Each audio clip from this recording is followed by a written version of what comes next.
जयति सरस्वती वाणी जय शारदे। जयति जयति सरस्वती वाणी जय शारदे।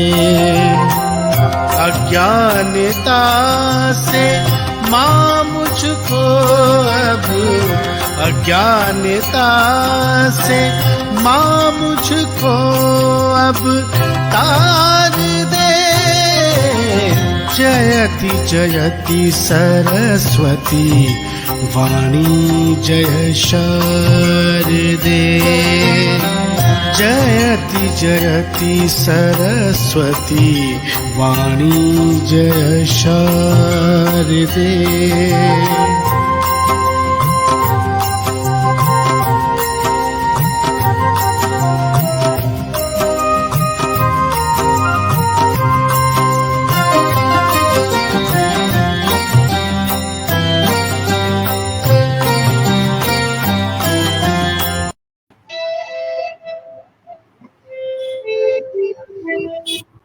नमस्कार बंधु, सभी दर्शकों को मेरा प्रणाम, सादर अभिनंदन। जय सिया राम, जय हनुमान, राधे राधे। आदरणीय बंधुओं, आज हमारे स्टूडियो में उत्तर प्रदेश मथुरा से आदरणीय चित्रांश रजनीश जी पधारे हैं। उनका मैं पटल पर हार्दिक अभिनंदन करता हूं, उनका नमन करता हूं, वंदन करता हूं। तो मित्रों, मैं इनका परिचय थोड़ा संक्षिप्त में आपको दे देता हूं। वैसे तो ये किसी परिचय के मोहताज नहीं है, लेकिन फिर भी एक परंपरा है, उस परंपरा के हिसाब से मैं आपको इनका परिचय दे रहा हूं कि आप साहित्यकार, संगीतकार, चित्रकार और नाट्यकार तथा पत्रकार तो हैं ही, लेकिन आपने हिंदी में गजल के चाहने वालों के लिए एक नई विधा सजल का आविष्कार किया, सजल को जन्म दिया। वो कैसे दिया, उसके क्या नियम है, वो सब हम इनसे बातें करेंगे, उसमें समझेंगे। मित्रों, आप जो है, आपकी अभिरुचि जो है वो सहज योग में है, समाज सेवा में है, पशु पक्षियों की सेवा करते हैं, प्रकृति की सेवा करते हैं, वृक्षों की रक्षा करते हैं और जड़ी बूटियों से मानव की सेवा भी करते हैं। और ये सेवा आपकी निशुल्क है और अनवरत चलती रहती है। आप मथुरा उत्तर प्रदेश के रहने वाले हैं और बहुत ही सरल हृदय।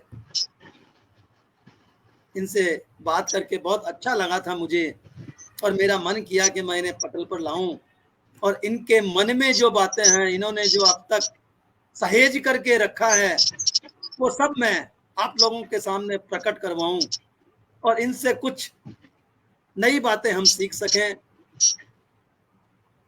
और अपने जीवन में उन बातों का अनुसरण भी कर सकें। तो मित्रों, मैं हमारे रजनीश जी से अनुरोध करूंगा कि कार्यक्रम के प्रारंभ में जिस तरह से माँ सरस्वती को पटल पर बुलाया जाता है, वे अपनी वाणी से, मधुर वचनों से माँ सरस्वती का आह्वान करें और उन्हें पटल पर विराजमान करें। आज से सावन प्रारंभ हुए हैं और सावन का माह जो होता है शिव का स्वरूप होता है। और ये भी सच है कि हमारे सामने शिवदत्त जी बैठे हुए हैं। तो मैं शिव जी के कल्याणी स्वरूप शिवदत्त जी को पुनः कोटि प्रणाम करता हूं कि भोलेनाथ जी ने शिवदत्त जी के रूप में आज मुझ पर अनुकंपा की और मुझे आमंत्रित किया, मुझे बोलने का, कुछ व्यक्त करने का अवसर दिया। तो आप भी मेरे लिए प्रणम है, बारंबार, 1000 बार, सैकड़ों बार, लक्ष बार। अब मैं समय अधिक ना लेते हुए एक बार मैं उन लोगों को भी आमंत्रित करता हूं जो लोग आ चुके हैं,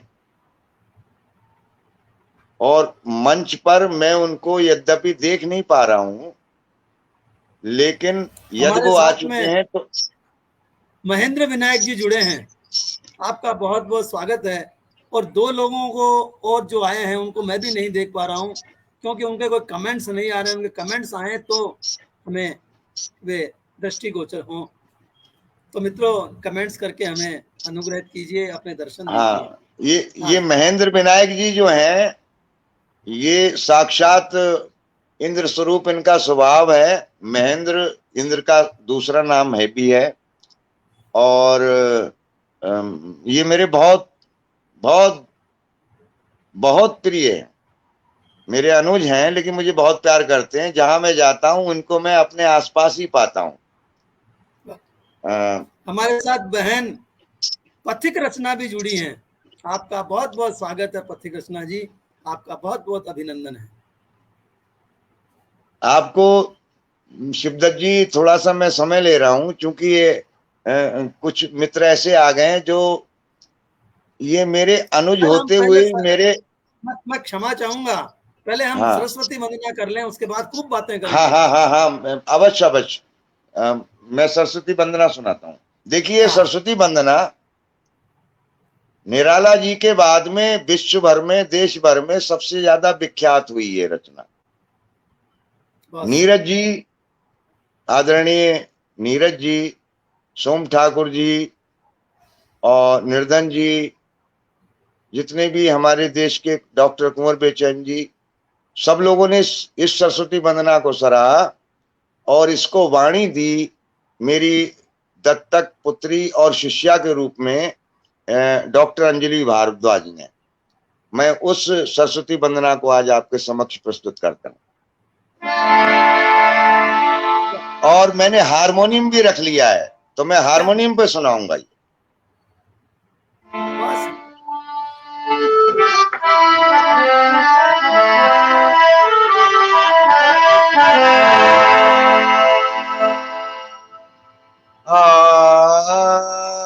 हे स्वर दाती हे बरदातिया, तेरे चरणों में है अमृत रस बरसातिया, रस बरसातिया, रस बरसातिया, हे स्वर दाती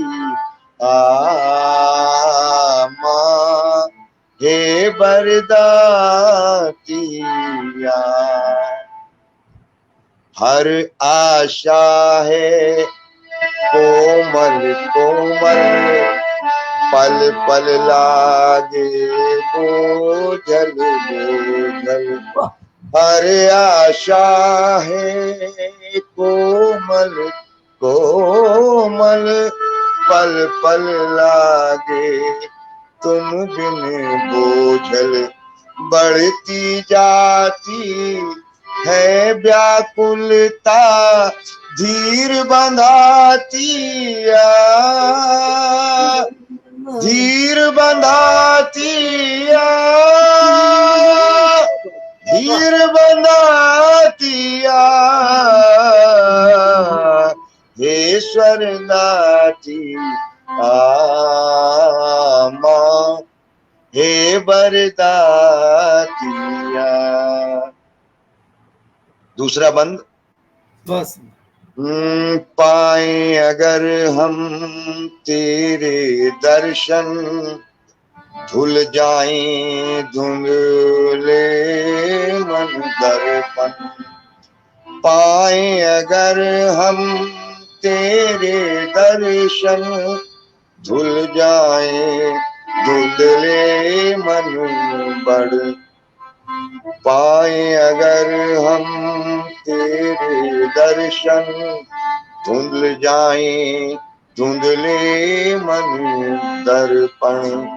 मन मंदिर में माँ बीणा के तार बजातिया, तार बजातिया, तार बजातिया। माहेश्वर दातिया, हे वरदातिया,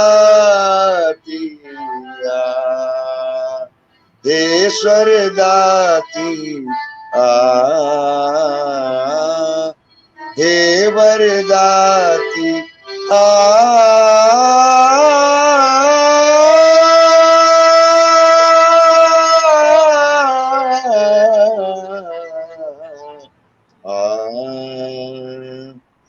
मैंने ये रचना थोड़ा छोटा करके सुनाया है, क्योंकि संगीत में प्रस्तुति में लंबी हो जाती, दीर्घ हो जाती, और मुझे लगता है सरस्वती माँ आप सबके पास तक आ चुकी होंगी और बिल्कुल ऊपर विराजमान हो गई है। इतने मधुर स्वरों में जब हम आह्वान करेंगे तो माँ सरस्वती तो नंगे पांव दौड़ी हुई आएगी, उसकी कृपा बरसेगी। आज तो हमारे साथ में आदरणीय बहन कुसुम सिंह जी जुड़ी हैं, आपका बहुत बहुत स्वागत है कुसुम सिंह जी। आदरणीय जग नारायण जी भी जुड़े हैं हमारे साथ में, आपका बहुत बहुत स्वागत है।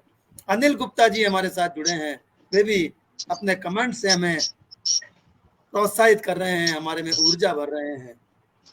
तो आदरणीय अब हम हमारी साक्षात्कार यात्रा प्रारंभ करते हैं।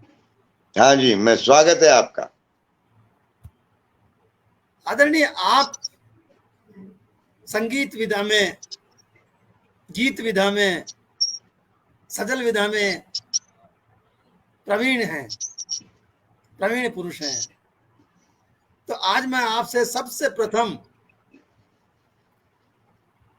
कविता और गीत के बारे में बात करना चाहूंगा। कविता और गीत में क्या अंतर होता है? आदरणीय, आपका प्रश्न पूर्ण हो गया हो तो मैं उत्तर दूं। हाँ बिल्कुल। देखिए, मैं किसी विधा में नहीं हूं, मैं मानव हूं, मैं दुविधा में हूं। क्या बात। मानव का मन ऐसा है कि किसी एक विधा में ना जाकर वो दुविधा में रहता है, यही गति मेरी हो रही है। लेकिन ये दुविधा भी मेरा सौभाग्य है, क्योंकि दुविधा में विविधा है और विविधा में भी सुविधा है, और सुविधा में सुविधा का मूल तत्व जो है वो विधा है। अब आप मेरी बात सुनिए, कविता और गीत। देखिए, कविता, पहले जन्म कविता का हुआ और बाद में गीत का जन्म हुआ। जिस तरीके से पहले सृष्टि का सृजन हुआ,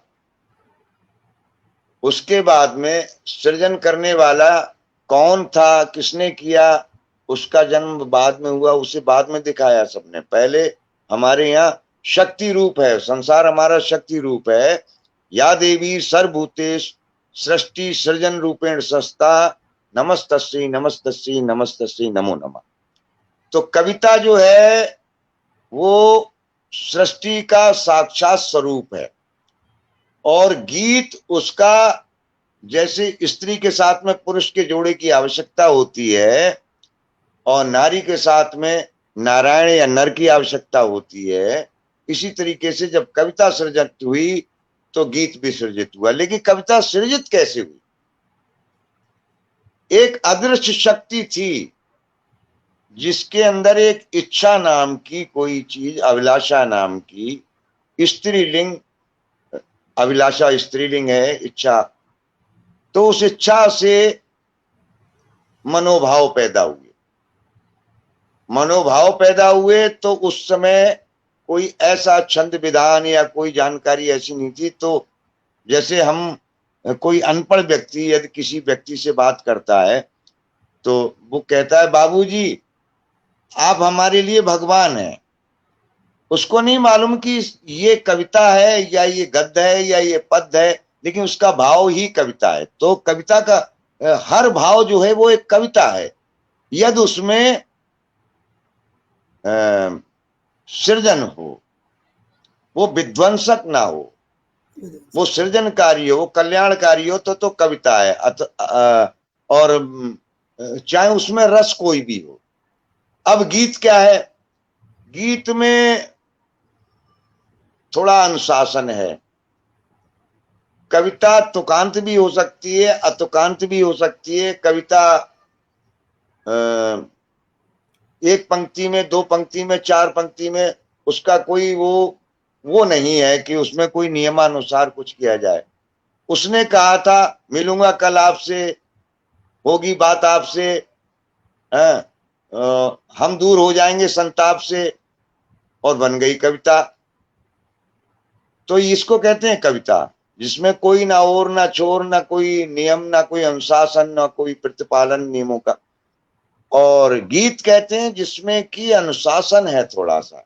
आप जो मुखड़ा तैयार करें, जो पहला युग्म तैयार करें, उस युग्म का आप उसको प्रतिपादित करने के लिए, उसको प्रमाणित करने के लिए, उसको बल देने के लिए, जो आपका मूल भाव है, उसके आधार पर आप अन्य पदों की रचना करें। और उन पदों की रचना में आप चाहे तो दो पंक्तियों के पद बना लें, चाहे तीन पंक्तियों के, चाहे चार पंक्तियों के। ये कवि के अपना अनुशासन होता है, लेकिन सारी पंक्तियां बराबर होंगी। और जो पंक्ति मूल है मुखड़े की, उस मुखड़े पर हमें लौट कर आना। जैसे आदमी अपने घर पर लौट के अवश्य आता है, इसी प्रकार से गीत में ये विशेषता होती है कि हम अंतरे में कुछ भी कह रहे हैं, अंतरा किसी भी मीटर में हो सकता है, लेकिन हम लौट के आएंगे तो उसी पहले वाले मीटर में आएंगे जो हमारा घर है। ये बस गीत और कविता में ये छोटा सा अंतर है। वैसे तो बड़े बड़े विद्वान अपना अपना अलग मत बताते हैं मत। मैं बड़ी सरल भाषा में मैंने ये समझाने का प्रयास किया। बहुत सुंदर, बहुत सुंदर। आशा करता हूं आप संतुष्ट होंगे। बिल्कुल, आपने अच्छा विश्लेषण किया। हमारे साथ में मध्य प्रदेश सीधी से गणेश प्रसाद जी गौतम जुड़े हैं। आपका बहुत बहुत स्वागत है गणेश प्रसाद गौतम जी प्रज्ञे। तो आदरणीय, अब एक बात ये है कि आपने ये जो विधा सीखी, इस विधा कहते हैं कि कई गुण परिवार से आते हैं, कई गुण खून में ही होते हैं। तो क्या आपके परिवार में भी कोई कवि या संगीतकार थे? वो विधा आपको उनसे मिली है, विरासत में मिली है, या आपने अपने परिवार में आप प्रथम पुरुष ऐसे थे जिन्होंने ये विधाएं सीखी? थोड़ा स्पष्ट कर दीजिए। देखिए, मेरा जब जन्म हुआ था तो मेरे परिवार में कई बाबा थे, ग्रैंडफादर। तो उसमें एक बाबा मेरे बाबू गिरजा शंकर सक्सेना दानिश करके बहुत अच्छे गजलकार थे, और मैं समझता हूं आजादी के बाद में उनसे ज्यादा प्रतिभाशाली गालिब और मीर के स्तर की रचनाओं को लिखने वाला व्यक्तित्व थे वो। और वो शतरंज के भी महारथी थे, और वो नगर पालिका में ड्रॉफ्ट मैन की जॉब किया करते थे। तो वो उर्दू के जानकार थे। इत्तेफाक से वो बीमार ज्यादा रहते थे। जब मैं युवा था, युवा भी नहीं बालपन था, तो वो वृद्ध थे, तो मैं उनकी सेवा करता था। तो वो उनके पास में मैंने देखा कि वसीम बरेलवी तमाम शायर, मुसलमान शायर उनसे रचना को सही करवाने आया करते थे। वाह। और वहां मैंने उर्दू के पिंगल को सीखा, और वहां से मेरे अंदर लिखने की प्रेरणा। तो हम तुक कर लिया करते थे। उर्दू हमें नहीं आती थी फिर भी, लेकिन हमें बाबा ने अलिफ बेपे थे, जीम चे के, ये सब बाबा ने उर्दू सिखाई। तो वहां से हम लिखने लगे। तो पहले मैं उर्दू में ही लिखता था, और मेरी पहली रचना थी पहली पहली जिंदगी में बात हो गई, क्या बात है। पहली पहली जिंदगी में बात हो गई, एक हुस्न की परी से मुलाकात हो गई। नए नए नौजवान थे उस समय, यही भाव आते थे। ब्रह्म ज्ञान की तरफ जाने का मन थोड़ी करता था उस समय। मैंने दो पंक्तियां सुना दी, लेकिन दो पंक्तियां और सुनिए। खेल तो जी भर के मोहब्बत का लिया खेल, उसने चली जो चाल मेरी मात हो गई, क्या बात। पहली पहली जिंदगी में बात।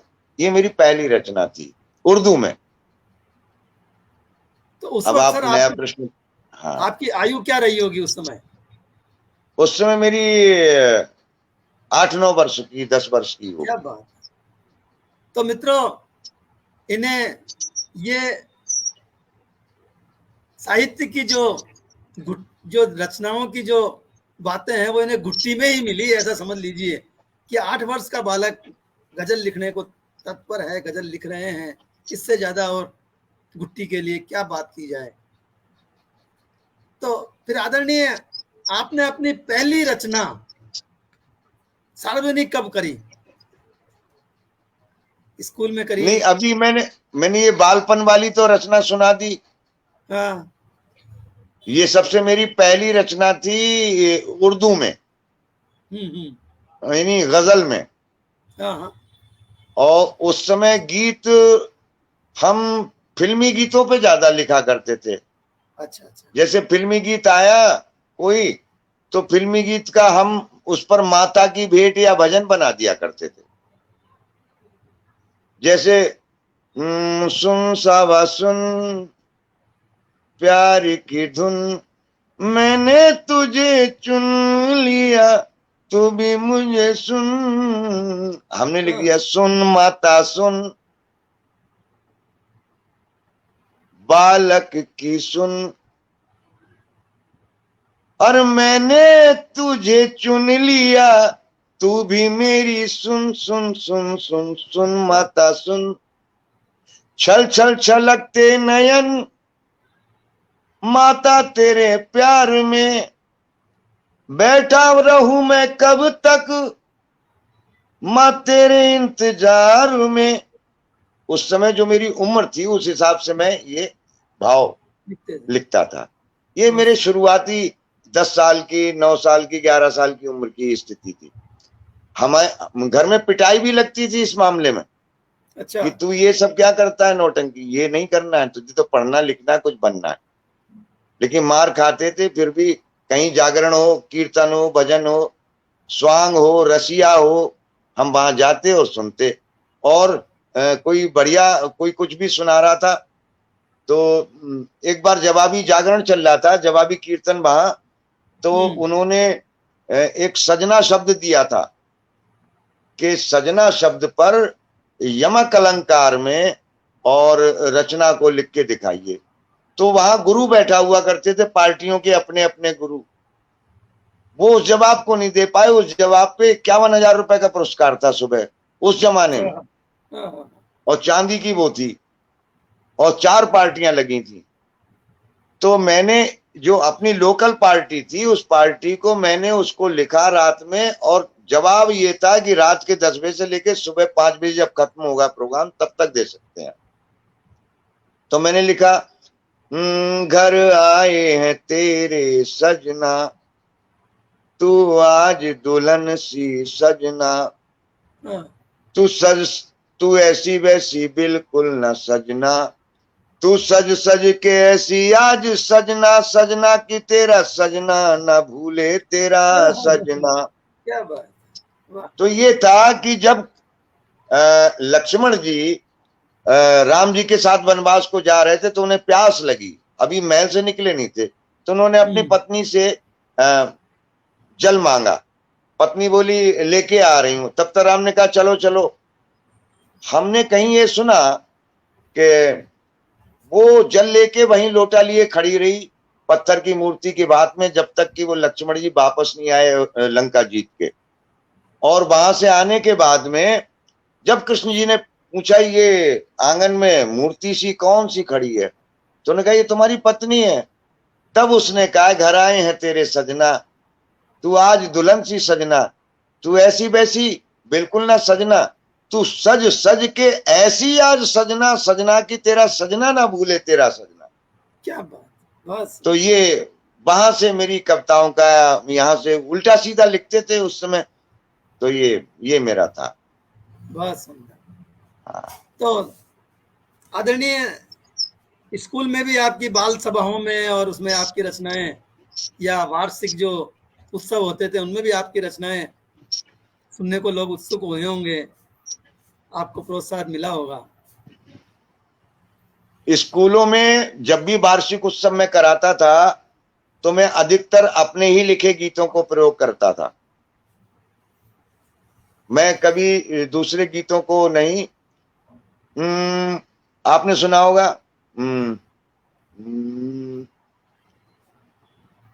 माता हम तेरी संतान सदा करेंगे तेरा मान, वो एक गीत था ना, कुर्बानी कुर्बानी कुर्बानी, एक फिल्मी गीत था। तो माता हम तेरी संतान सदा करेंगे तेरा मान, मत घबराना भारत माता, हम हैं बलिदानों की आन, बलिदानी बलिदानी बलिदानी, माँ तेरे बच्चे हैं बलिदानी। तो हम तो यही कहते थे, कभी भी नकल नहीं करना चाहिए, अपनी अकल खर्च करना चाहिए। बिल्कुल सही बात है। तो आदरणीय, और फिर पूछिए, हम आगे बढ़ते हैं। आपकी युवावस्था में कॉलेज में आप गए, वहां भी आप अपनी इन विधाओं को भी लेके गए, वहां भी आपको मित्र मिले होंगे, उनका क्या रिएक्शन था आपकी इन रचनाओं पे? उनको भी आप सुनाते तो होंगे, प्रस्तुत तो करते होंगे वहां भी। देखिए मुझे अपना बचपन तो पूरा याद है, अच्छा, लेकिन मैं कब युवा हुआ मुझे याद ही नहीं। कारण ये है कि मैं युवावस्था में भी छोटी सी उम्र में ही पढ़ाने लगा, तो मुझ पर जब बच्चे सामने आते थे तो मैं उनको बच्चा बोलता था। कई बार तो ऐसा हुआ क्लास में कि मैं 24 वर्ष का हूं और बच्चा 18 वर्ष का है, कह रहा हूं तो मुझे उस बच्चे ने बूढ़ा बना दिया। वहां से मुझे दादा नाम मिल गया, तो मुझे वो अपना यौवन काल वाली कविताएं यदा कदा, जब मेरा विवाह हुआ तो मैं श्रृंगार में लिखने लगा, लेकिन मैंने अपने श्रृंगार को कृष्ण जी और राधा जी और भगवान जी की तरफ और देवी माँ की तरफ समर्पित कर दिया था। तो मैं अपने श्रृंगार को पूरा यौवन काल को जी नहीं पाया। यौवन काल में अध्यापक बनने का ये मुझे परिणाम मिला, प्रतिफल मिला, ये सुफल मिला कि यौवन कहाँ रहता है मुझे नहीं मालूम, लेकिन मेरा मन कहाँ रहता है ये मुझे मालूम। मेरा मन हमेशा देशभक्ति में लीन रहा।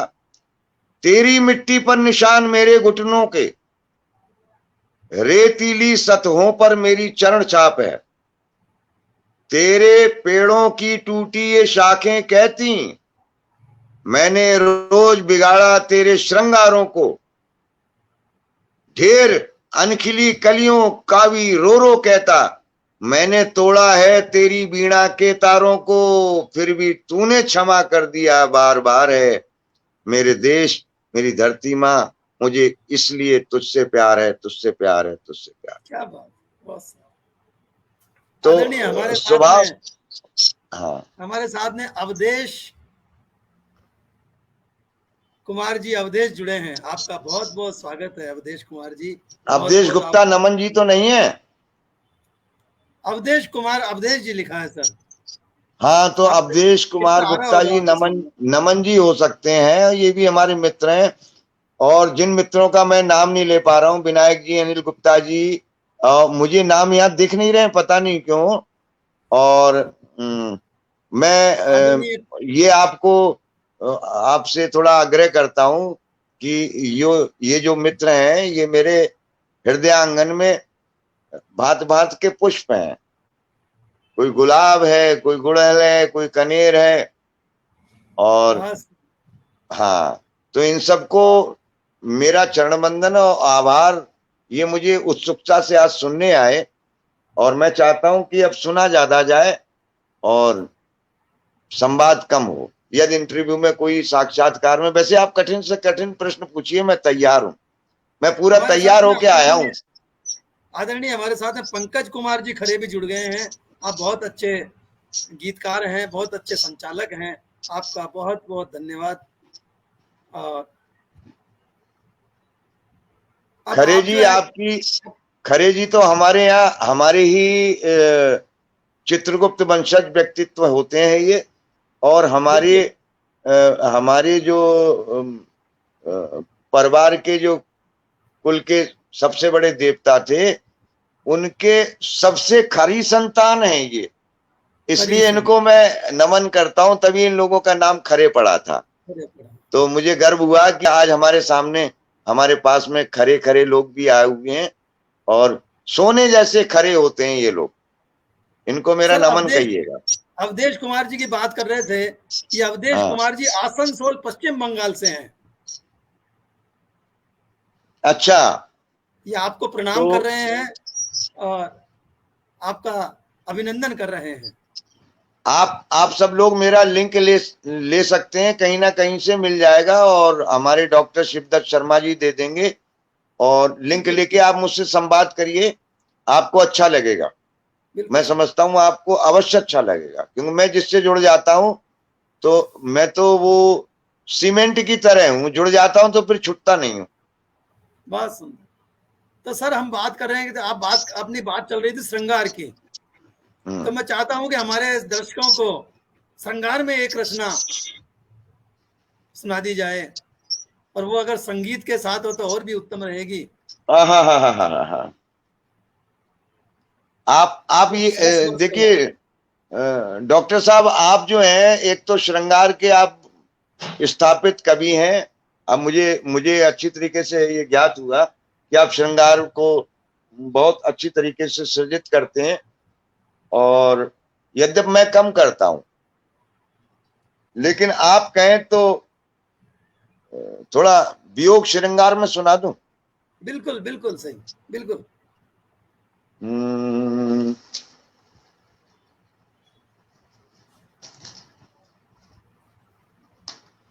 पहले तो एक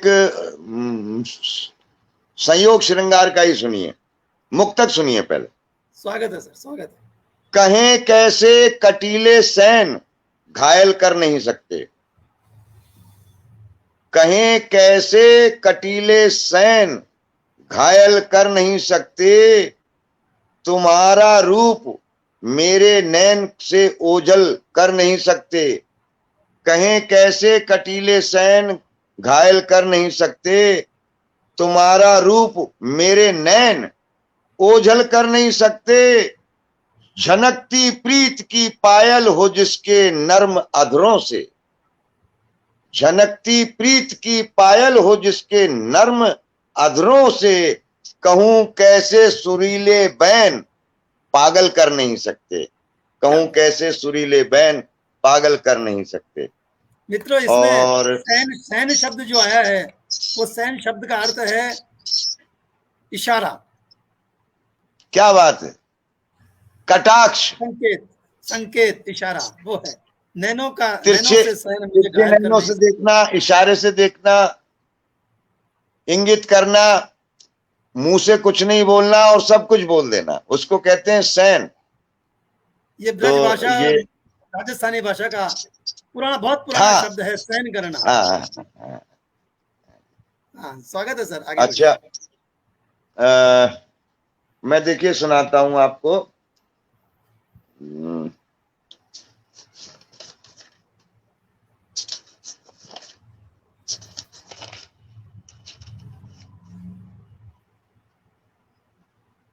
हम्म,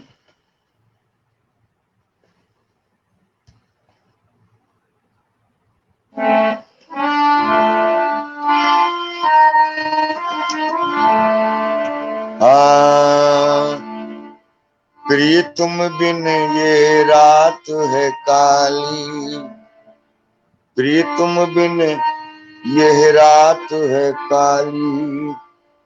सुधियों से कुछ बातें कर लूं, सुधियों से कुछ बातें कर लूं, तुमने तो है ना कर डाली। ना, इनकार कर दिया।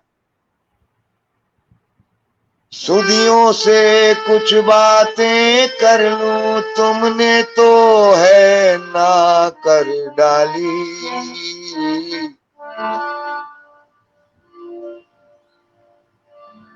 आज रात है काली काली, कि चांद चांद झांकने गगन न आया, चांद झांकने गगन न आया। घोर घनेरा घन गहराया, चांद झांकने गगन न आया। किंतु हटाने तिमिर चमकती, किंतु हटाने तिमिर चमकती, जाती है जुगनू की लाली। साथी रात बहुत है काली, साथी रात बहुत है काली। मैं बगैर हारमोनियम को सुनाता हूँ कि मुझे देखना पड़ रहा है उधर बार बार। हाँ, कोई बात नहीं, बहुत बढ़िया। कि तारे दूर क्षितिज में सोए, तारे दूर क्षितिज में सोए, चंद्र हास बिन चातक रोए। चंद्रमा अगर हंसता नहीं है तो चातक रोता है।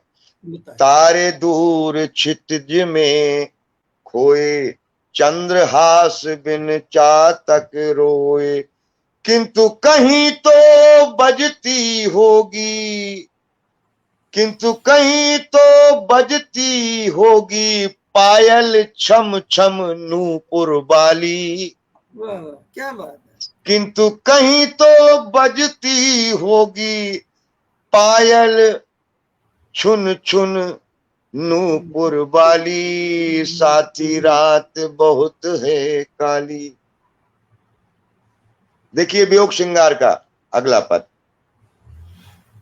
हो उन्मुक्त पवन बौराया, आंधी के समान पवन आना। हो उन्मुक्त पवन बौराया, घर घर का है दीप बुझाया। क्या बात। हो उन्मुक्त पवन है, हो उन्मुक्त पवन बौराया, घर घर का है दीप बुझाया। किंतु कहीं तो मनती होगी, किंतु कहीं तो मनती होगी, किसी के घर में आज दिवाली। क्या बात। किंतु कहीं तो मनती होगी, किंतु कहीं तो मनती होगी, धनिकों के घर आज दिवाली। साथी रात बहुत है काली। आज अंतिम पद देखिए। आज सभी दुनिया है सोई। यद्यप रचना लंबी है लेकिन मैं सूक्ष्म में इसलिए सुना रहा हूं कि ताकि आपको अन्य रचनाओं का भी स्वाद मिल जाए। आज सभी दुनिया है सोई, मीठे सपनों में है खोई। आज सभी दुनिया है सोई, मीठे सपनों में है खोई। किंतु सजग आंखें करती हैं, किंतु सजग आंखें करती हैं, उनकी यादों की रखवाली। किंतु सजग ये आंखें करती, उनकी सुधियों की रखवाली।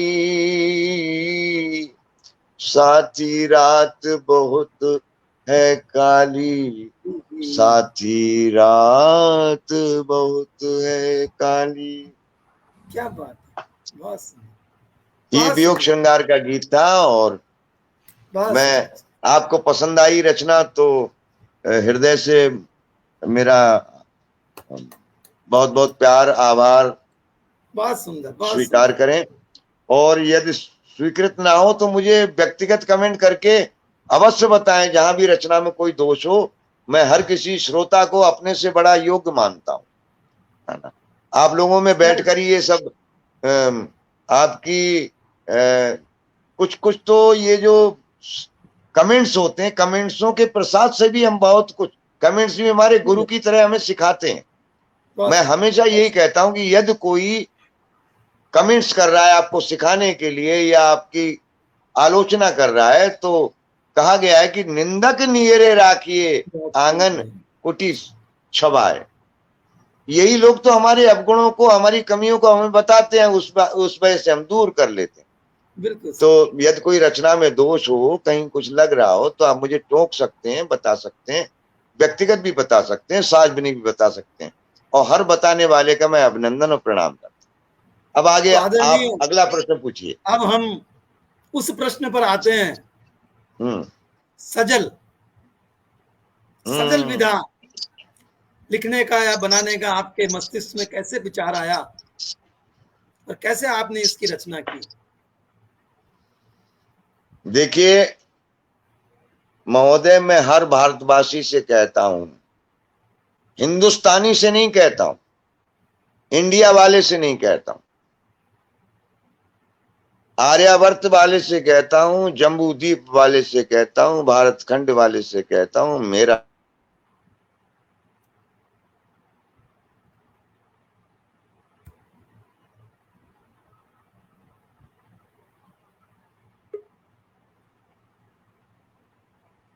हमारा नाम भारत से जुड़ा है, भरत से जुड़ा है। हम भारतीय हैं, हिंदुस्तानी नहीं।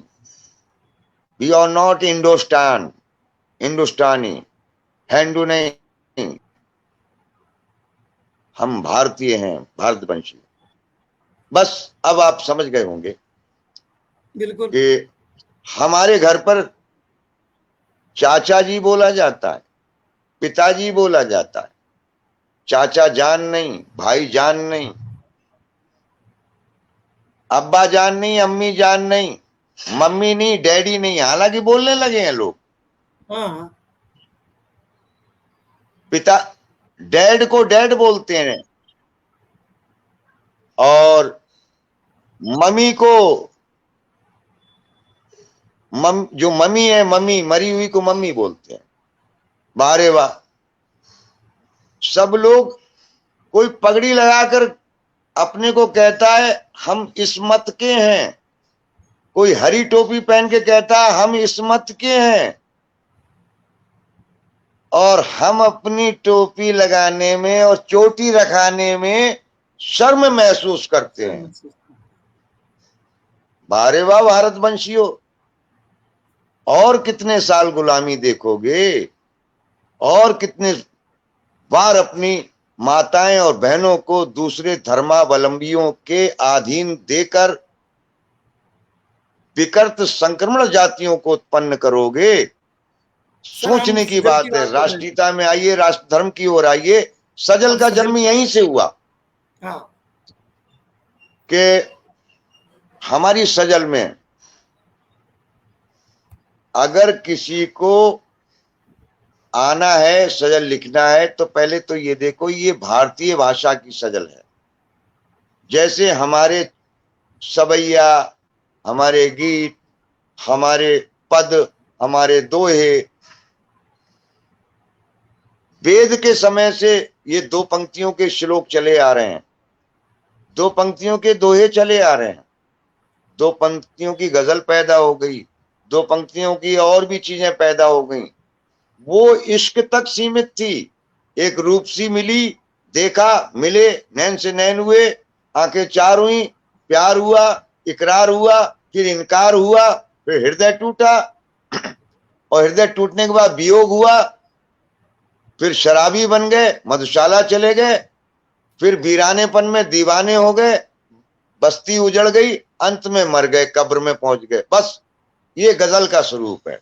मगर सजल का स्वरूप इतना सीमित छोटा नहीं है। जैसे हमारे दोहे का स्वरूप, हमारे मुक्तक का 4 पंक्तियों के श्लोक होते हैं, उनको मुक्तक भी कहते हैं। मुक्तक का जन्म 4 पंक्तियों के श्लोकों से हुआ है। तुम्हें माता पिता तुम्हारा, तो नमामि शमीशाम या गजाननम भूतगणात् से 4 पंक्तियों के श्लोकों से मुक्तक का जन्म हुआ है। 2 पंक्तियों के दोहों से हमारी गजल का भी जन्म हुआ, गीतिका का भी जन्म हुआ, हमने सजल का जन्म दिया। हमारी सजल का हर पद किसी एक विषय पर नहीं, आप अनेकों विषय में लिख सकते हैं, एक विषय में भी लिख सकते हैं। हाँ, इतना जरूर है, जैसे कोरोना शब्द आया, ये विदेशी भाषा का शब्द है, आप इसका बहुवचन कैसे बनाएंगे? अब ये हिंदी में शामिल हो गया, पूरे विश्व बोल रहा है, अफ्रीकन भी बोल रहा है, बंगला भी बोल रहा है, सिंगापुर का भी बोल रहा है, कनाडियन भी बोल रहा है। तो ये हिंदुस्तानी बोलेगा तो इसको कोरोना नहीं कहेगा। अब कोरोनाओ हम इसको कोरोनाओ बना सकते हैं, क्योंकि कोरोना के डिफरेंट टाइप के वेरिएंट्स आ गए तो अनेक कोरोना हो गए, तो हम इनको कोरोनाओ कर सकते हैं। कोरोनाओ के हुए भांत भांत के रूप हमने अपनी हिंदी व्याकरण के अनुसार से कोरोना का बहुवचन बना दिया। बहुत सुंदर। अंग्रेजी वाले कोरोनास कहेंगे या कुछ और कहें, वो जाने। इसी तरीके से हम ये कहते हैं, किसी भी भाषा का शब्द हो, हमारी हिंदी भाषा बहुत समृद्ध है, चाहे उर्दू का हो, चाहे फारसी का हो, चाहे बंगला का हो, चाहे इंग्लिश या ब्रिटानी भाषा का शब्द हो, जो हमारी भाषा में सम्मिलित हो गया। जैसे स्कूल, स्कूलों में आजकल टीचरों का हुआ अभाव, अब टीचरों कर दिया, स्कूलों कर दिया, स्कूल्स की जगह स्कूलों कर दिया, क्योंकि हमारी हिंदी का शब्द बन गया। टीचर की जगह टीचरों कर दिया। अगर हम इंग्लिश में लिखेंगे तो हमें टीचर्स बहुवचन लिखना पड़ेगा, स्कूल्स लिखना पड़ेगा। तो हम यही कहते हैं, सजल का भाव यह है कि आप किसी भी भाषा का शब्द करें प्रयोग, लेकिन हिंदी व्याकरण के अनुसार करें। जैसे मकान, मकान का बहुवचन उर्दू वाले बोलते हैं मकानात, हम आप कैसे बोलते हैं? मकानों बोलते हैं। दुकान का बहुवचन दुकानों बोलते हैं। ये हिंदीकरण है। और यदि उर्दू में आप लिखना जानते हैं, उर्दू आपको आती है, तो आप अपनी गजल में दुकानों मत लिखिए, फिर आपको ना हिंदी आती ना उर्दू आती। और जो दुकानों लिख रहा है उसको जब कभी शायरों में मुसलमान इल्मदार जो हैं, जो उर्दू के जानकार हैं, बड़े बड़े विद्वान हैं, गालिब जैसे हस्तियां आज भी होंगी देश में, वो निश्चित है आपका अपमान करेंगे या कहेंगे आपको कुछ नहीं आता है। अरे मैं भी गजल लिखता था, मैं जब गजल लिखता हूं तो गजल ही लिखता हूं, मैं सवालात प्रयोग करता हूं, मकानात करता हूं, मैं मकानों प्रयोग नहीं करता, क्योंकि मुझे उनसे इज्जत चाहिए। तो वो मुझे कहते हैं चित्रांश, वाह वाह क्या गजल है। और आप जाएंगे वहां, वो है ना कि कहीं का रीट कहीं का रोड़ा, भानुमती का। आप ना इधर अधकचरा ज्ञान कभी सफलता नहीं देता है, इसलिए आप उसी भाषा में आ जाओ ना, लौट के बुद्धू घर को आए, जहां आपको इज्जत मिल रही, सम्मान मिल रहा है। आप जहां किसी भी भाषा के शब्द को, देखिए एक शब्द सुनिए, आप पंजाबियों बोलते हैं, मुसलमानों बोलते हैं, मुसलमान का बहुवचन है मुसलमीन, शायर का बहुवचन है शायरीन, आप शायरों बोलते हैं, तो फिर हिंदी में ही आओ ना। बस ये सजल विदा हिंदी का सटीक रूप है। किसी भी भाषा का शब्द हो, हमारी हिंदी व्याकरण के अनुसार से प्रयुक्त होना चाहिए। दूसरा एक ये है कि हमारे यहाँ हमारी भाषा में कहीं भी नुक्ता नहीं है, जे नहीं है, जा है। हमारी भाषा में का, हलक से का नहीं बोला जाता है, खा नहीं बोला जाता है खांसते हुए। अम्मा यार खाम खा आप कहाँ जा रहे हैं, खाम खा खांसते हुए बोलते हैं। मुर्गा बोलते हैं, मुर्गा, हमारे यहाँ मुर्गा बोला जाता है। खाम खा बोलता है, मजा नहीं बोलते हैं, मजा बोलते हैं हमारे यहाँ। जिंदगी नहीं बोलते हैं, जिंदगी बोलते हैं। तो हम जो बोल रहे हैं वही लिखें, यही हिंदी भाषा का उच्चारण के आधार पर ये वैज्ञानिक भाषा है। यहाँ पे डीओ डू और जियो गो, डी के संग ओ लगा तो डू हो गया, वारे वाह तुम्हारी भाषा। जियो गो हो गया, ऐसो सो हो गया। many types of different rules are there in other language, but in my language जो बोलते हैं वो लिखते हैं, जो जैसे हैं वो वैसे हैं, इसीलिए इसका नाम भारत है, इसका नाम सजल है। अब हिंदुस्तान नहीं, हमें हिंदुस्तानी नहीं चाहिए, हिंदी भी नहीं चाहिए, हमें नागरी चाहिए, हमें हिंदी भाषा भारती चाहिए, हमें नागरी चाहिए, हमें देवनागरी चाहिए, हमें हिंदी भी या हिंदुस्तानी भाषा नहीं चाहिए। बहुत सुंदर। इसीलिए सजल जो है ठेठ भारतीय, भारत की, भारतवंशियों की भाषा है, भारतवंशियों की विधा है। इसको मानने वाले धीरे धीरे जुड़ रहे हैं और मैं उम्मीद करता हूँ। हाँ, सजल के कुछ नियम बताएंगे, सजल लिखने के कुछ नियम देखिए, ये है कि दोहों में भी समांत होता है, श्लोकों में भी। नमामि शमीशाम निर्वाण रूपम या गजाननम भूतगणा सेवितम कपित जंबू फलचार भक्षणम, समांत हो गया वहां। ये समांत तो शुरू से चले आ रहे हैं, ये हमारी सजल में ही। उर्दू में इसको काफिया कहते हैं, हमने इसको समांत कह दिया है। कुछ लोग तुकांत भी कह सकते हैं, तुकांत भी आप कह लें, कोई बात नहीं। रदीफ कहते हैं समांत के बाद के आने वाले शब्द को, उसको हमने कह दिया है पदांत। समांत और पदांत। पहले जो गजल का पहला मतला होता है, हमने उसको कहा है आदिक। आदिक माने शुरुआत करने वाला। वैज्ञानिक ढंग से हमने ये शब्द प्रयोग किया है। अन्य लोग अन्य जगह जैसे गीत का प्रचलित है, वो गजल का अनुरूप है। हमारी सजल गजल का अनुरूप नहीं है, गजल के समकक्ष विधा नहीं है, स्वतंत्र विधा है। पहले तो ये लोग भ्रम अदा करें कि दादा ये गजल है या गीत का है। नहीं, ना गजल है ना गीत का है, ये स्वतंत्र विधा है। हम युग्म क्यों कहें? युग्म तो हर अंतरे का पर्यायवाची है। युग्म, पद, चरण, युग्म। हमने कहा आदिक। आदिक माने सबसे प्रारंभिक वाला, और आदिक रखा तो आदिक के बाद वाला, जैसे मतला सानी होता है तो हमने कहा सम आदिक। क्या बात। उनके यहाँ शेर होता है, किसी के यहाँ युग्म होता है, हमने उसका नाम रखा पदिक। किसी की यहाँ पंक्ति होता है, चरण होता है, मिसरा होता है, हमने उसका नाम रखा पल्लव। प्रथम पल्लव पहला मिसरा या प्रथम चरण या प्रथम पंक्ति, दूसरा पल्लव को हमने सम पल्लव बोला। अब आ जाइए अंत। कोई कहता है मक्ता, हमने उसको कहा अंतिक, क्योंकि आदिक से शुरू किया है तो अंतिक। अंतिक में चाहे तो सजलकार अपना नाम उसमें जोड़े अथवा ना जोड़े, लेकिन अंतिम पद है, अंतिम पंक्तियां हैं, अंतिम शेर है, जो कुछ भी है। आप अपनी भाषा में कुछ कहें, लेकिन हमारी सजल की भाषा में बोल रहा हूं, वो अंतिम जो है उसको अंतिक कहते हैं। अब रहेगी बात इसमें मात्रावार। हमने उसमें मात्रावार निश्चित मीटर, जैसे हमारे घर में जीना होता है ना, तो जीने के स्टेप, अगर जीने के स्टेप्स 19 हैं तो सारे जीने 9 इंची या 8 इंच का बना हुआ है। एक एक की सीढ़ी 8-8 इंच की बनी हुई, तो 8 8 8 8 8 8 19 बार, और 8 8 8 8 लौट के आए 19 बार। इसको कहते हैं मीटर, मापनी, बहर, कुछ भी कह लो। मतलब the timing in that time.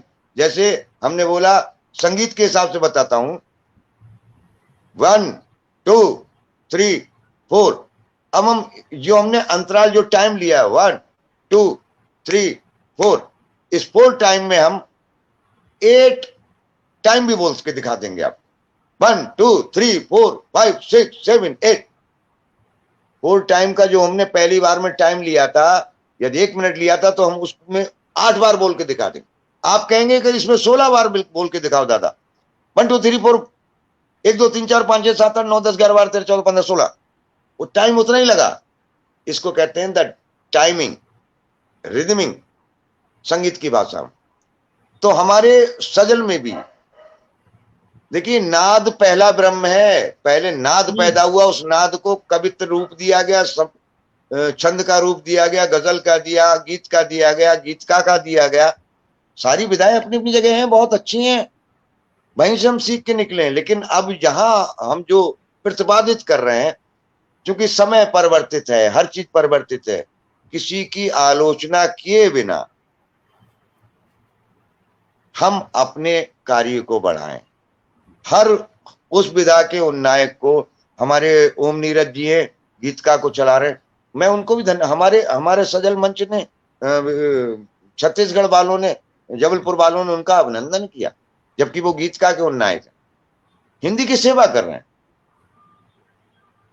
और बहुत कुछ उन्होंने किया, उन्होंने बड़ी अच्छे अच्छे काम किए हैं। तो ऐसे महान हमारे डॉक्टर विश्वम्भर शुक्ल जी हैं, हमारी युवा उत्कर्ष दिल्ली से ओम प्रकाश शुक्ल जी हैं, बड़े बड़े अच्छे, और समरस संस्थान गुजरात से, वो भी बहुत कार्य कर रहे हैं।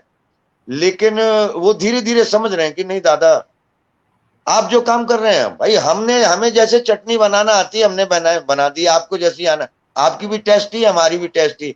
फिलहाल जिसके यहाँ सबसे ज्यादा टेस्टी होगी, दुकान उसकी ज्यादा बिकेगी। बस बस। तो और आदरणीय हमारे सुनाइए। साथ में मध्य प्रदेश शिवपुरी से आदरणीय बसंत श्रीवास्तव जी जुड़े हैं।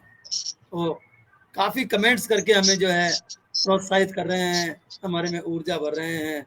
और अवधेश जी हमारे साथ बराबर जुड़े हुए हैं, जब से कार्यक्रम प्रारंभ हुआ है तब से लेके अब तक उनका स्नेह बराबर मिल रहा है। तो मित्रों, ये थी गजल विधा की बात, सजल विधा की बात। और हमारे साथ में आज प्रस्तुति दे रहे थे आदरणीय चित्रांश जी रजनीश, जो कि मथुरा से हैं, उत्तर प्रदेश से हैं। आपसे हमने बहुत सी बातें की, बहुत कुछ जाना, बहुत कुछ सीखा, और आगे भी हम इन्हें पटल पर बुलाते रहेंगे, इनसे सीखते रहेंगे, क्योंकि समय की अपनी मर्यादा होती है। समय 3 मिनट अधिक हो गए हैं और घंटी बज चुकी है, क्योंकि स्टीम यार्ड का भी एक अपना समय होता है।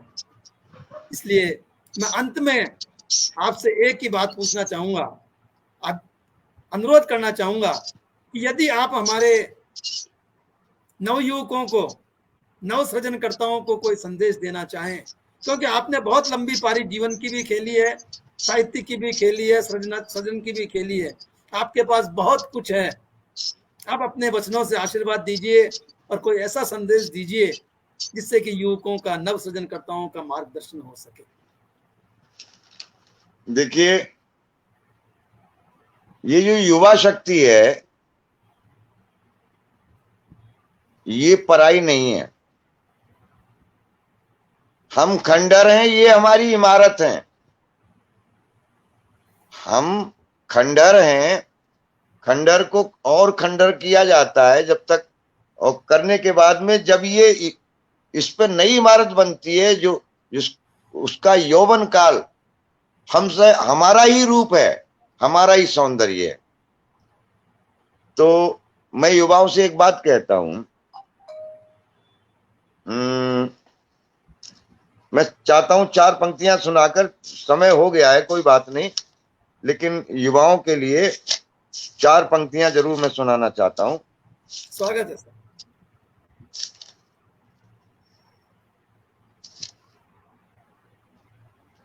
जिंदगी में हार हो पर रोना नहीं,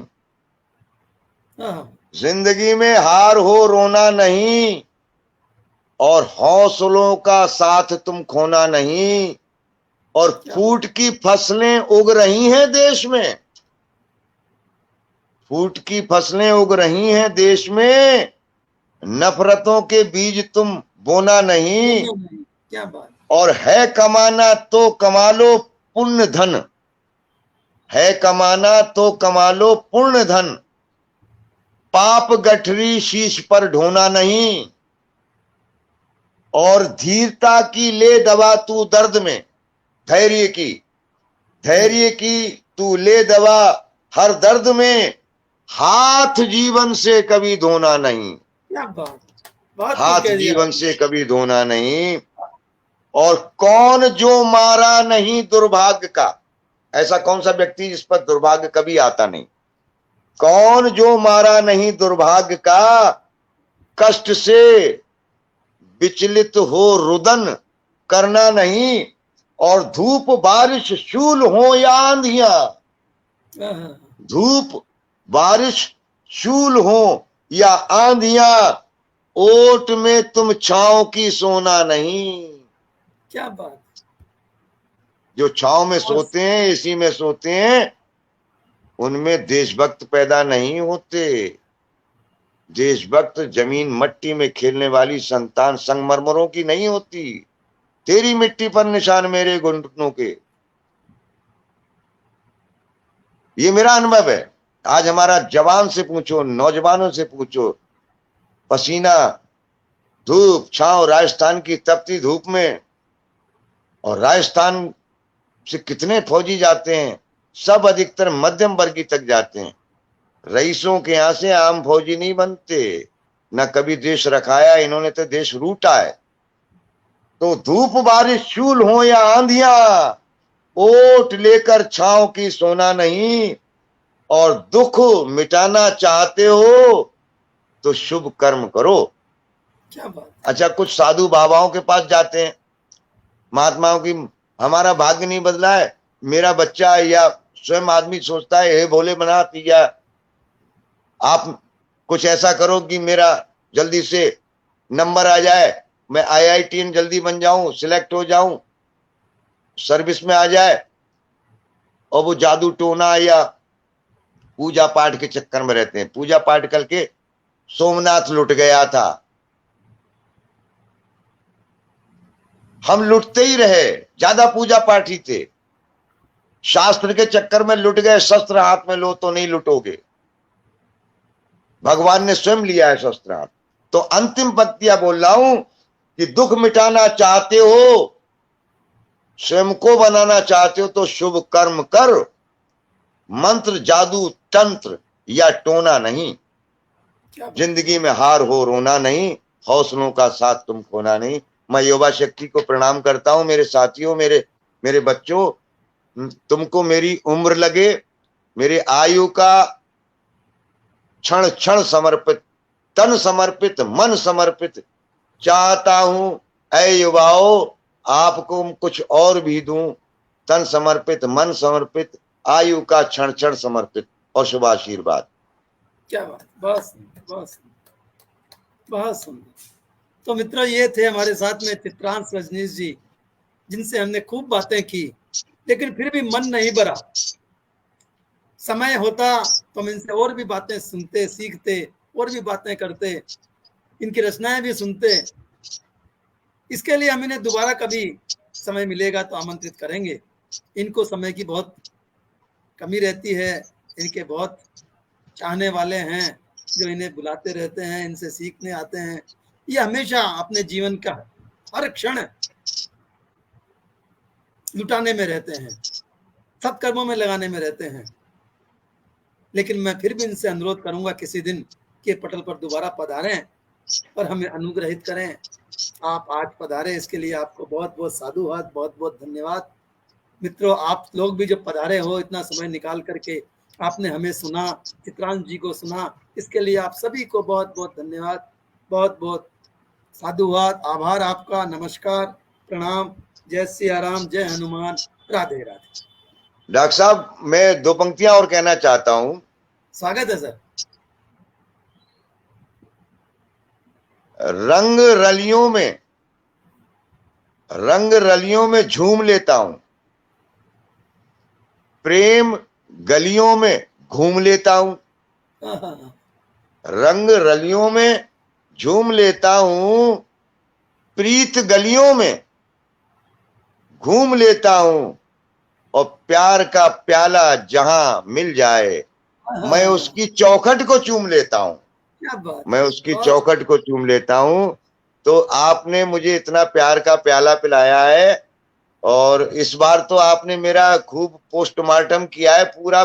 साक्षात्कार वाले किसी से कुछ रियायत नहीं करते, लेकिन आपने आज, अगली बार हम साक्षात्कार कम करेंगे और रचनाएं, मैं आज आपकी भी रचना सुनना चाहता था, लेकिन मैंने अभी टाइम देखा कि वो कहते ना प्यार का समय जो होता है वो जल्दी निकलता है, वो कब निकल जाता है पता ही नहीं चलता, पता ही नहीं चलता। और इंतजार का समय कभी कटता नहीं है। ये मिलन का समय था, वो तो ऐसे ही गुजर गया, और इंतजार का समय होता है वो काटे नहीं कटता है। तो इन पंक्तियों के साथ में मैं आपसे विदा लेता हूं, और देशभक्ति के लिए मैं 2 शब्द और कहना चाहता हूं। मुदित होती है लेखनी तो रूप रस श्रृंगार लिखता हूं, मुदित हो लेखनी तो रूप रस श्रृंगार लिखता हूं, और करुण क्रंदन करे कोई तो हाहाकार लिखता हूं। क्या बात, जिए जो देश की खातिर, मरे जो देश की खातिर, उसे मैं कोटशा बंदन नमन आभार लिखता हूं, उसे मैं कोटशा बंदन नमन आभार लिखता हूं। तो आज सभी उपस्थित सुमित्रों को और मेरे प्यारे साथियों जिनको मैं देख नहीं पाया हूं, बिन देखे ऐसी लगन लगी दर्शन होगा तो क्या होगा।